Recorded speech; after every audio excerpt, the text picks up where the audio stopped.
මිත්‍රවරුනි ENI නාලිකාවෙන් අද මම ජනාධිපතිතුමා සහ අමාත්‍ය මණ්ඩලයට යම් යෝජනාවක් අදහසක් යොමු කරන්න තමයි අද මේ පටිගත කිරීම කරන්නේ. මට පහුගිය දින කිහිපය තුළ සමාජ මාධ්‍ය තුලින් දැනගන්න ලැබුණා දැනට අවුරුදු 50කට විතරලා සෞදි අරාබියත් සමග ඇමරිකාවේ ගිවිසුමක් තිබුණා කියලා මේ ඩොලර් වලින් ඉන්ධන ලෝකේ මිලදී ගැනීමේ කටයුතු.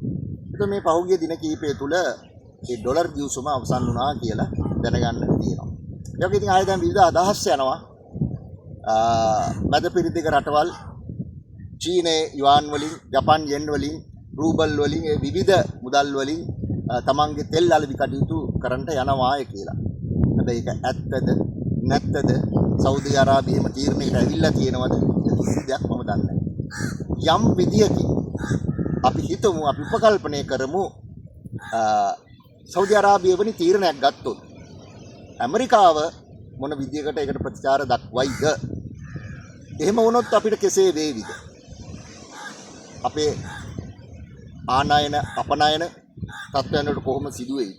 ඉතින් මෙවුවා සමහර විට ඔබතුමාගේ අමාත්‍ය මණ්ඩලයේ ආර්ථික විශේෂඥ ඒ වගේම පරතරට ගිය ශ්‍රී ලංකා මහ බැංකුවේ ඒ පර්යේෂණ අංශයේ නිලධාරීන් මේක අවධානය යොමු වෙලා ඇති. නමුත් මහ ජනතාව හැටියට සමාජ ගවේෂකයෝ හැටියට අපිටත් යම්කිසි දැන කියා ගැනීමක් දැනුමේ ප්‍රපාසයක් තියෙනවා. ඉතින් හැකියාවක් තිබෙනවා නම් කවුරුන් එහෙම වුණොත් අපිට මොනවා වෙයිද කියන එක අපිව දැනුවත් කරන්න.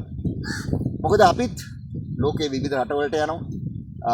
විවිධ ගනුදෙනු සිදු වෙනවා. එහෙනම් අපි ඒවට පෙර සූදානමක් විය යුතුයි. එහෙනම් ජනාධිපතිතුමනි ඔබතුමාගෙන් කාර්යක ඉල්ලනවා. එවන් තත්ත්වයක් මතු දිනක සිදු වුණොත් අපිට කුමක් වෙයිද? බොහොම ස්තුතියි.